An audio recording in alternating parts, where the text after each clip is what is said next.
Hello students, हम Indian polity M Laxmikant को study कर रहे थे और हमने चैप्टर 14 को स्टार्ट किया था सेंटर स्टेट रिलेशंस। स्टूडेंट, अपने प्रीवियस लेक्चर में हमने सेंटर और स्टेट के बीच में जो फाइनेंशियल रिलेशंस थे उनके बारे में पढ़ा था और साथ ही हम इसमें पढ़ रहे थे कि किसी भी टैक्स को जब हम समझते हैं तो उसके लिए उसके 3 बेसिक कंपोनेंट होते हैं जिसको हमने अपने प्रीवियस लेक्चर में समझा था। साथ ही स्टूडेंट, हमने समझा था कि जो कंकरेंट लिस्ट है उसमें किसी भी टैक्स एंट्री को उसमें इंक्लूड नहीं किया गया है, लेकिन जो 101st अमेंडमेंट एक्ट ऑफ 2016 हमारे कॉन्स्टिट्यूशन में ऐड किया गया उसके थ्रू हमारे कॉन्स्टिट्यूशन में जीएसटी टैक्स के नए प्रोविज़न को लाया गया। स्टूडेंट, जो गुड्स एंड सर्विसेज टैक्स है इसको हमारे कॉन्स्टिट्यूशन के कंकरेंट लिस्ट में इंक्लूड किया गया है, जबकि जीएसटी से पहले कोई भी ऐसा टैक्स नहीं था जिसको कि हमारे कॉन्स्टिट्यूशन के कंकरेंट लिस्ट में इंक्लूड किया गया हो। तो बेसिकली स्टूडेंट, जो ये 101st कॉन्स्टिट्यूशनल अमेंडमेंट ऑफ 2016 है जिसके थ्रू हमारे कॉन्स्टिट्यूशन में गुड्स एंड सर्विसेज टैक्स को इंक्लूड किया गया है, इसने जीएसटी के संदर्भ में एक स्पेशल प्रोविज़न को बनाया, हमारे कॉन्स्टिट्यूशन में एक स्पेशल प्रोविज़न को ऐड किया जो कि एक एक्सेप्शन की तरह था, क्योंकि स्टूडेंट, जो ये गुड्स एंड सर्विसेज टैक्स है, जो ये जीएसटी टैक्स है, इसको हमारे कॉन्स्टिट्यूशन की कंकरेंट लिस्ट में ऐड किया गया। जैसा कि मैंने अभी बताया, हमारे ओरिजिनल कॉन्स्टिट्यूशन में किसी भी सब्जेक्ट को, किसी भी टैक्स की एंट्री को कंकरेंट लिस्ट में इंक्लूड नहीं किया गया था, लेकिन जो ये जीएसटी है इसके लिए प्रोविज़न बनाकर 101st अमेंडमेंट एक्ट ऑफ 2016 के थ्रू इसको कंकरेंट लिस्ट में इंक्लूड किया गया और इसके लेजिस्लेशन के जो पावर है जीएसटी से रिलेटेड वो हमारी स्टेट लेजिस्लेचर्स और पार्लियामेंट दोनों को ही इसकी अथॉरिटी दी गई कि जो गुड्स एंड सर्विसेज टैक्स है उसको जो इम्पोज करने की जो अथॉरिटी है वो हमारी पार्लियामेंट के पास भी है और स्टेट लेजिस्लेचर के पास भी है।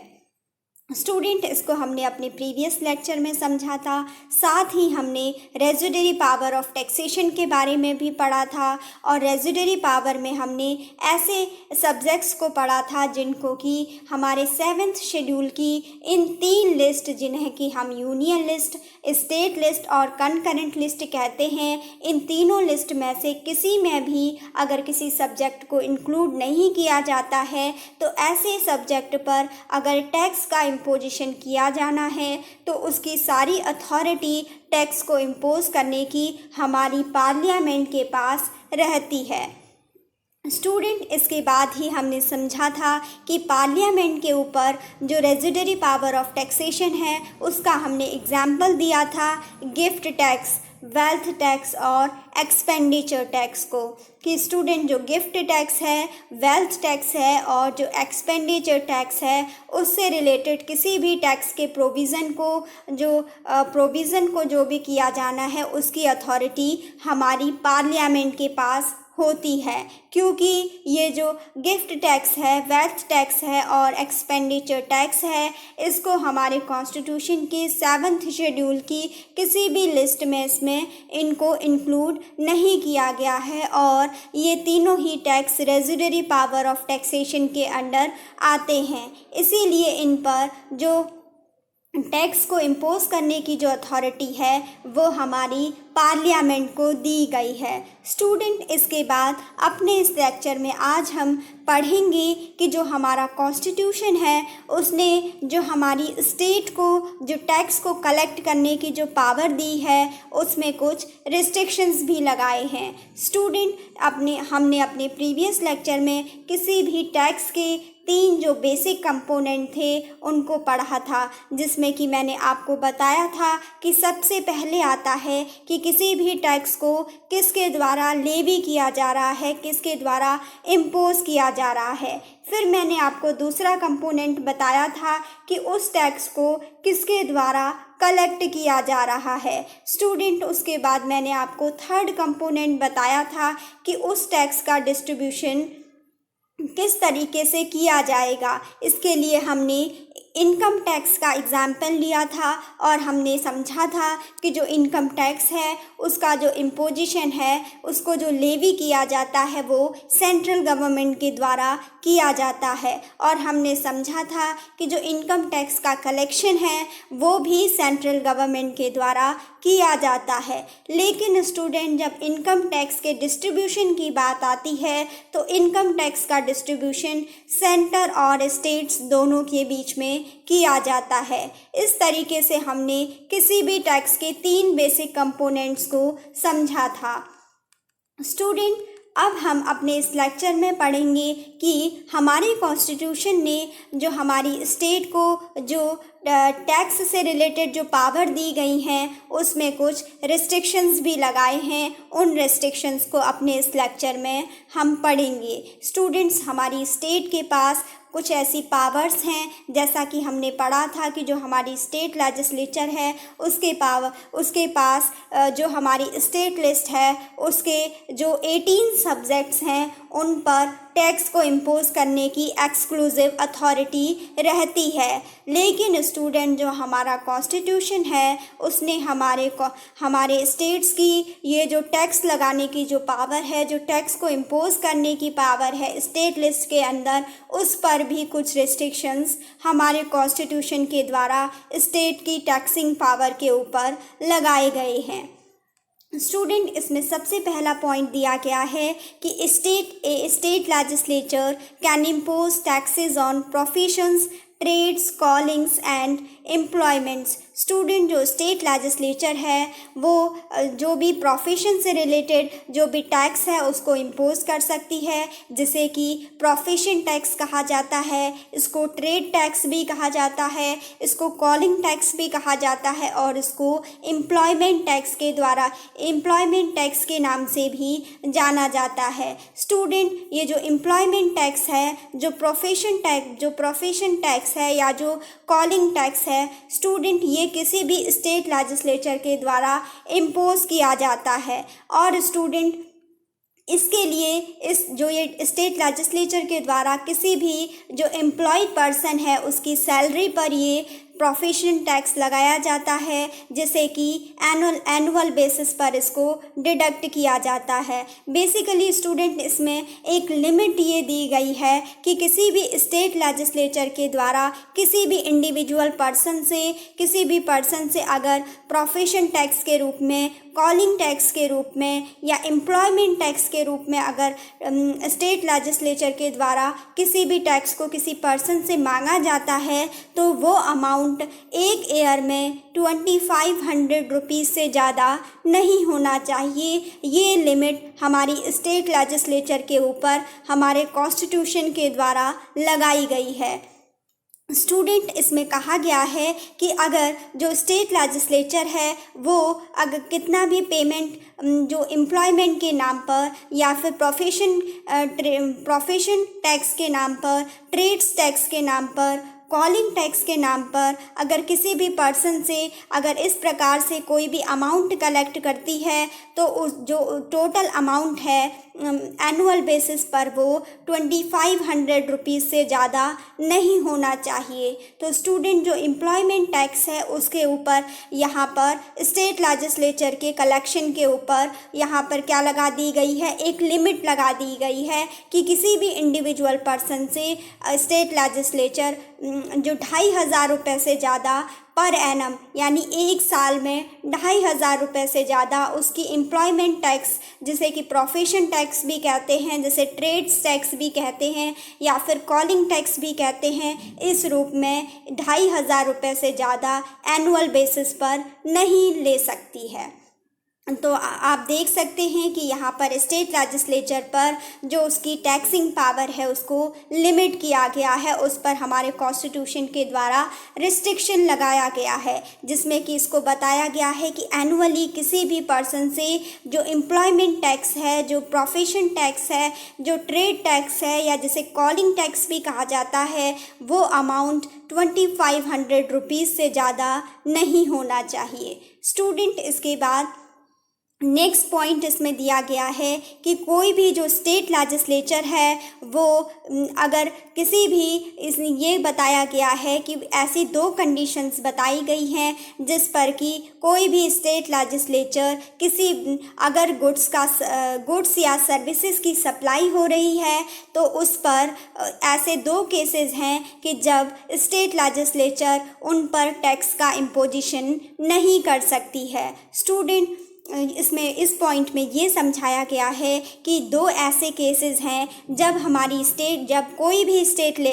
लेजिस्लेचर गुड्स की सप्लाई पर या फिर सर्विसेज की सप्लाई पर या फिर दोनों की ही गुड्स और सर्विसेज की सप्लाई पर टैक्स को इम्पोज नहीं कर सकती है। ऐसे 2 केसेस को हम पढ़ते हैं, जिसमें पहला बताया गया है कि वेयर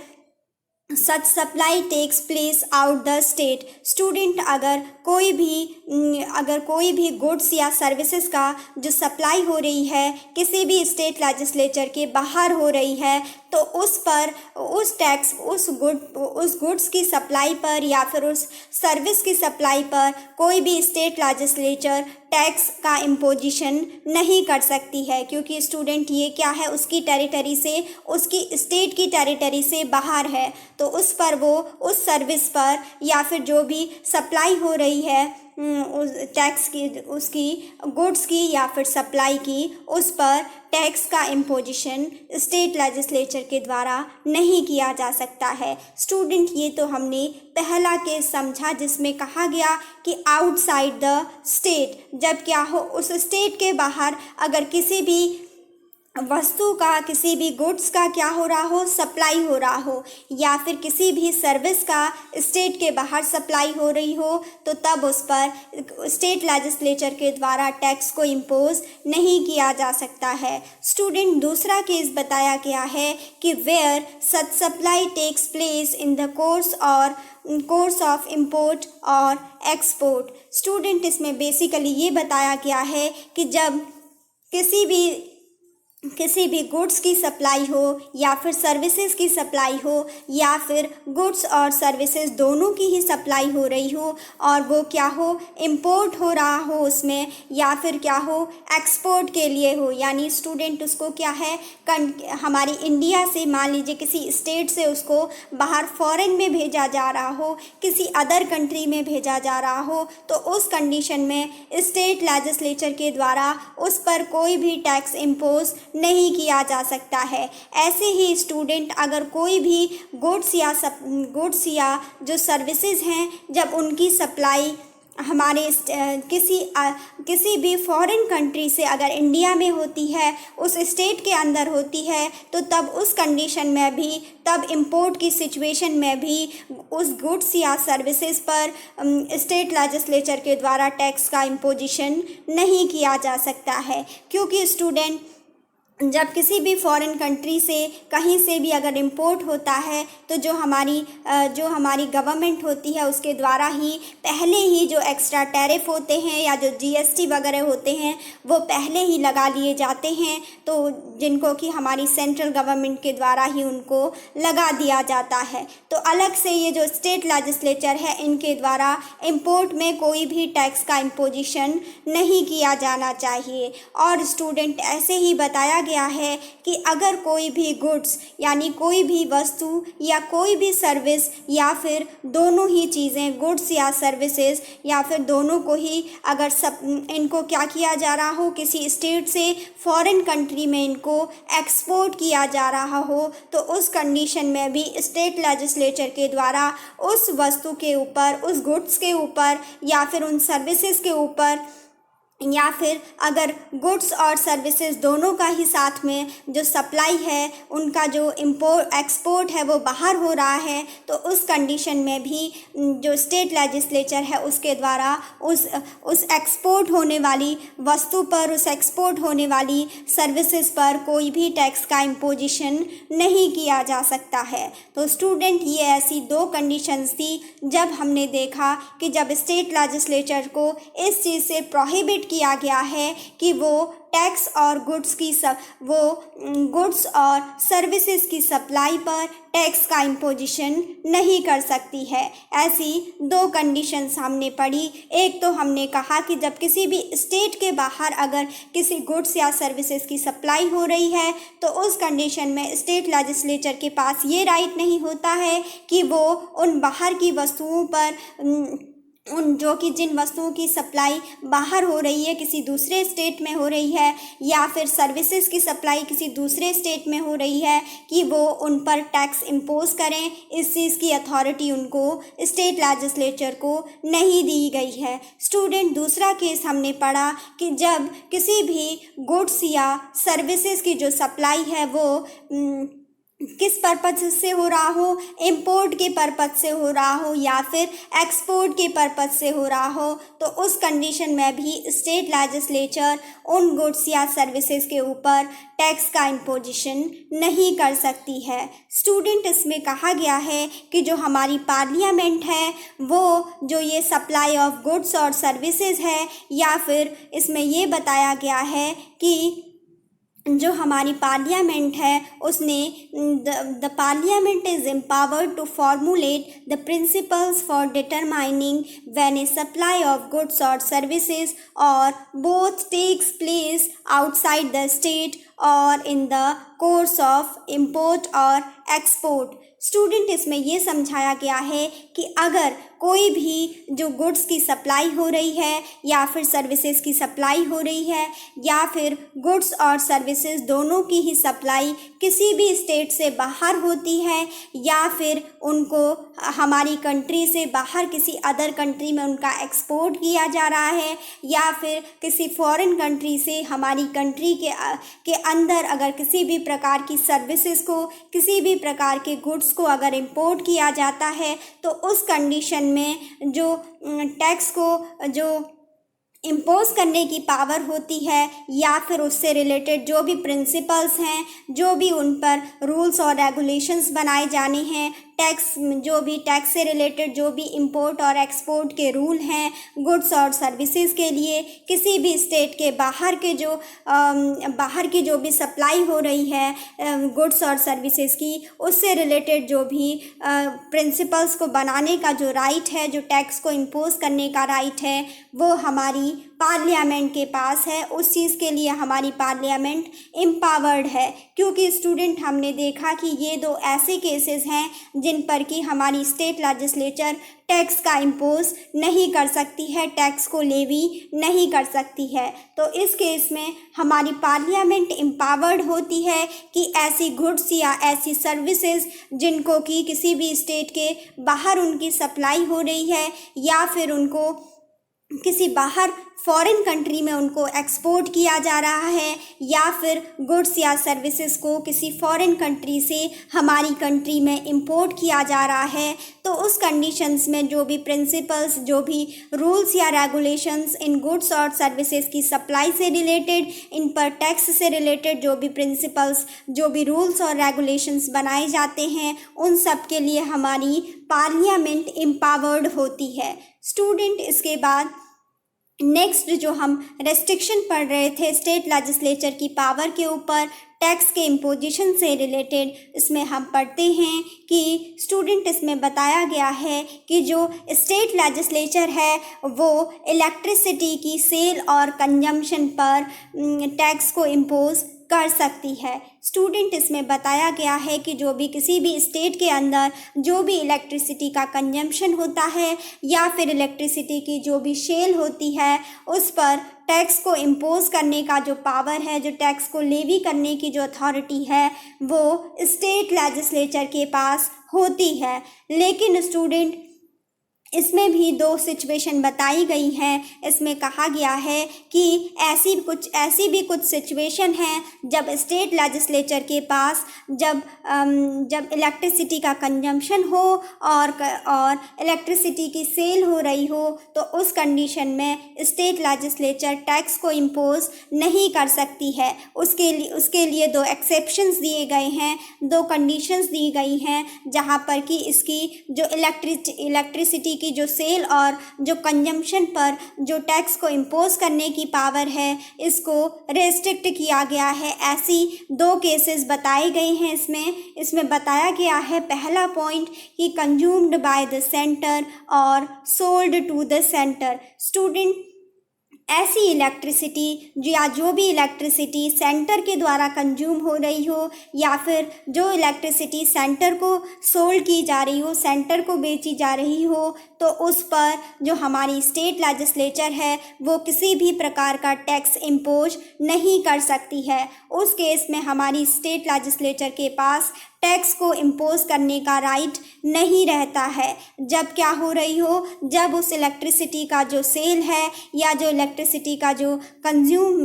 इलेक्ट्रिसिटी का जो कंजम्पशन है वो सेंट्रल के द्वारा किया जा रहा हो, या फिर सेंटर को इलेक्ट्रिसिटी बेची जा रही हो। स्टूडेंट, इसमें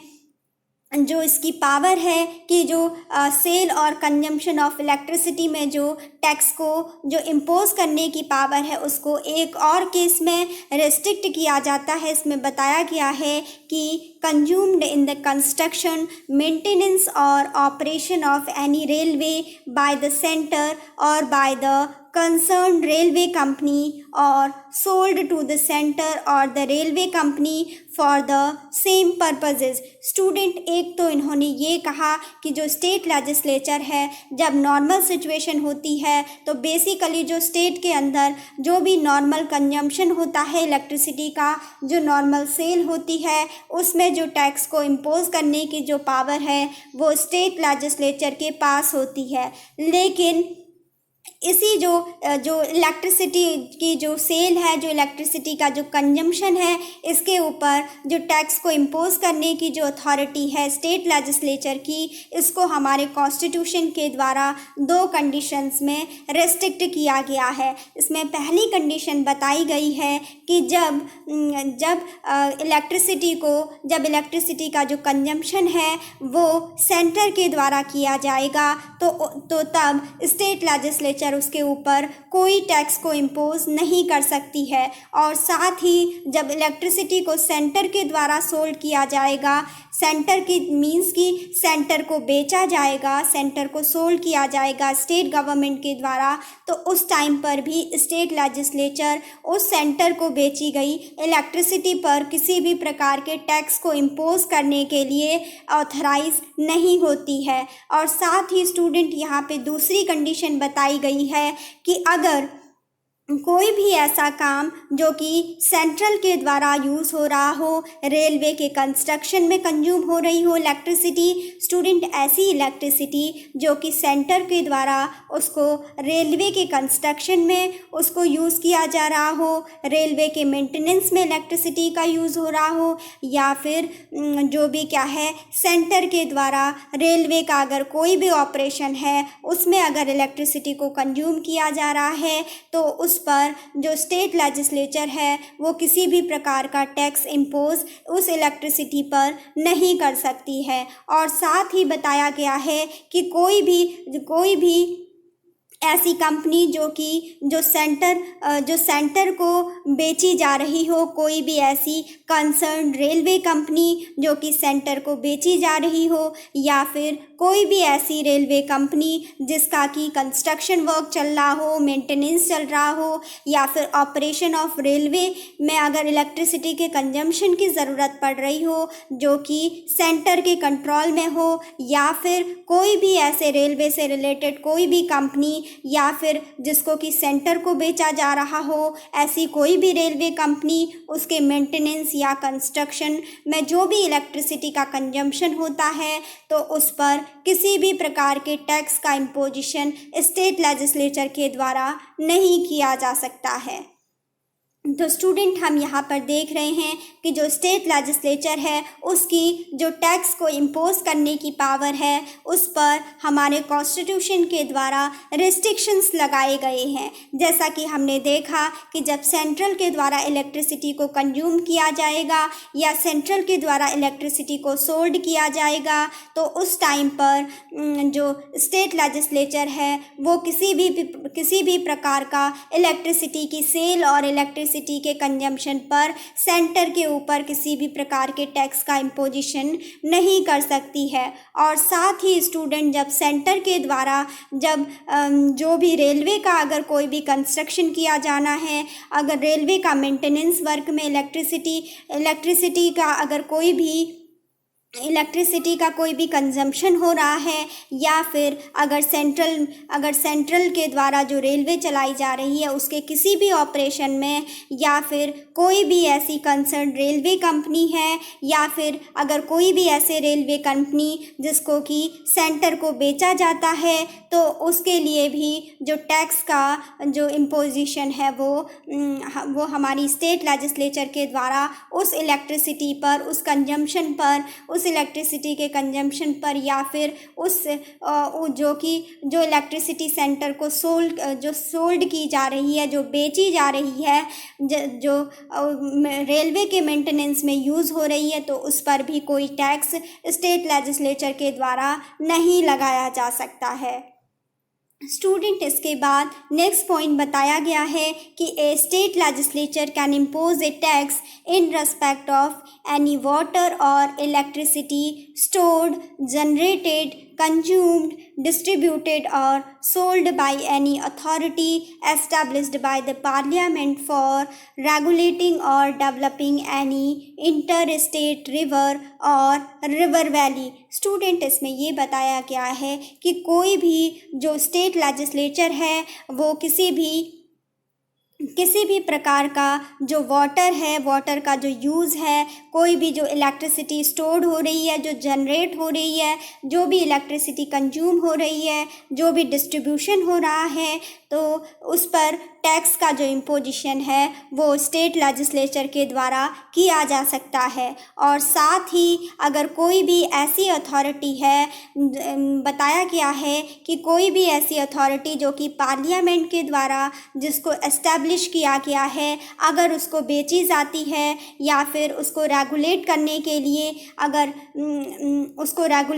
के लिए जो स्टेट लेजिस्लेचर है वो उसके ऊपर टैक्स का इम्पोजिशन कर सकती है। और साथ ही स्टूडेंट बताया गया है कि अगर कोई भी इंटर स्टेट रिवर है या फिर इंटर स्टेट रिवर वैली है तो उसके डेवलपमेंट के लिए स्टेट लेजिस्लेचर के द्वारा कोई भी टैक्स का इम्पोजिशन किया जा सकता है। लेकिन स्टूडेंट इसमें बताया गया है कि but such a law to be effective should be reserved for the president's consideration and receive his assent. Student इसके लिए स्टेट लेजिस्लेचर के लिए ये बताया गया है कि उसके द्वारा स्टेट लेजिस्लेचर जो भी लॉ बनाएगी टैक्स से रिलेटेड उसको तभी इफ़ेक्टिव माना जाएगा जब क्या हो, उसको प्रेसिडेंट का कंसिडरेशन मिल जाए और उसको प्रेसिडेंट की एसेंट उसको मिल जाए। स्टूडेंट ये कहा गया है कि स्टेट लेजिस्लेचर ऐसे किसी भी बिल को पहले क्या करेगी, उसको प्रेसिडेंट के कंसिडरेशन के लिए उसको रिजर्व करेगी और उसके बाद जब प्रेसिडेंट का कंसिडरेशन उसको मिल जाएगा और प्रेसिडेंट का एसेंट उसको मिल जाएगा, सहमति उस लॉ को मिल जाएगी, तो तभी वो बिल लॉ का फॉर्म बनेगा और तभी वो लॉ इफ़ेक्टिव माना जाएगा जो कि इंटर स्टेट रिवर या फिर रिवर वैली से रिलेटेड है या फिर किसी भी प्रकार की जो इलेक्ट्रिसिटी जो स्टोर हो रही है, जो जनरेट हो रही है, कोई भी जो इलेक्ट्रिसिटी कंज्यूम हो रही है, डिस्ट्रीब्यूट हो रही है, या फिर पार्लियामेंट के द्वारा बनाई गई किसी भी ऐसी अथॉरिटी को रेगुलेट करने के लिए अगर कोई भी टैक्स का इम्पोजिशन किया जाता है या फिर इंटर स्टेट रिवर को या रिवर वैली को डेवलप करने के लिए किसी भी स्टेट लेजिस्लेचर के द्वारा जो टैक्स का इम्पोजिशन किया जाता है, उसके लिए बताया गया है है कि उसके लिए एक कंडीशन दी गई है कि पहले स्टेट लेजिस्लेचर को उस बिल को जिसमें कि टैक्स को इम्पोज किया जाना है इन सब अथॉरिटीज़ के लिए, उसको पहले उस बिल को प्रेसिडेंट के कंसिडरेशन के लिए रिजर्व रखना होगा। और जब उसको प्रेसिडेंट की कंसिडरेशन मिलेगी यानी प्रेसिडेंट का एसेंट प्राप्त होगा, उसके बाद ही स्टेट लेजिस्लेचर का वो लॉ इफ़ेक्टिव माना जाएगा, ऐसा बताया गया है। स्टूडेंट, अगर प्रेसिडेंट का कंसेंट नहीं मिलता है तो उस कंडीशन में स्टेट लेजिस्लेचर के द्वारा जो टैक्स का इम्पोजिशन है वो नहीं किया जा सकता है, वो वैलिड नहीं माना जाएगा। स्टूडेंट, अभी का लेक्चर यहीं पे कंप्लीट होता है। और स्टूडेंट, इसमें हमने देखा कि जो अपने इस लेक्चर में हमने समझा कि जो स्टेट लेजिस्लेचर है उसकी जो टैक्सिंग पावर है उसके ऊपर हमारे कॉन्स्टिट्यूशन के द्वारा रिस्ट्रिक्शंस लगाए गए हैं। जैसा कि हमने देखा कि इसमें भी यहाँ पर जो पॉइंट है, 4th पॉइंट, उसमें भी दिया गया है कि कोई भी जो इलेक्ट्रिसिटी स्टोर्ड है, जनरेटेड है, कंज्यूम्ड हो रही है, जिसको डिस्ट्रीब्यूट किया जा रहा है, या फिर पार्लियामेंट के द्वारा बनाई गई कोई भी ऐसी अथॉरिटी को रेगुलेट करने के लिए अगर स्टेट लेजिस्लेचर के द्वारा टैक्स का इम्पोजिशन किया जाना है, या फिर कोई भी इंटर स्टेट रिवर या रिवर वैली को डेवलप किया जाना है, उसका निर्माण किया जाना है, तो उससे रिलेटेड अगर स्टेट लेजिस्लेचर किसी भी टैक्स को इम्पोज करती है तो उससे रिलेटेड अगर कोई भी लॉ का फॉर्मेशन है तो उसको तभी इफ़ेक्टिव माना जाएगा जब उसको प्रेसिडेंट की कंसिडरेशन के लिए उसको रिजर्व रखा जाएगा, और साथ ही उसको प्रेसिडेंट की असेंट यानी प्रेसिडेंट की जो सहमति है वो इस बिल को प्राप्त हो जाएगी, तभी वो स्टेट लेजिस्लेचर का लॉ पास माना जाएगा और उसके बाद ही वो लॉ इफ़ेक्टिव होगा। और तभी स्टेट लेजिस्लेचर इन सब्जेक्ट्स में कि जैसे कि किसी भी इंटर स्टेट रिवर वैली को डेवलप किया जाना है, या फिर किसी भी पार्लियामेंट के द्वारा बनाई गई अथॉरिटी को रेगुलेट करने के लिए उस पर जो भी टैक्स का इम्पोजिशन किया जाना है, किसी भी प्रकार का जो टैक्स का इम्पोजिशन इन सब सब्जेक्ट मैटर पर है, वो तभी इफ़ेक्टिव माना जाएगा जब प्रेसिडेंट उस पर अपनी एसेंट देंगे। तो स्टूडेंट, इसमें हमने देखा कि हमारी स्टेट लेजिस्लेचर को पावर तो दी गई है टैक्स को इम्पोज करने की, लेकिन कॉन्स्टिट्यूशन के द्वारा साथ ही काफ़ी रेस्ट्रिक्शंस भी लगाए गए हैं। आई होप स्टूडेंट आपको समझ में आया हो। अभी का लेक्चर यहीं पर रखते हैं। Thanks for watching.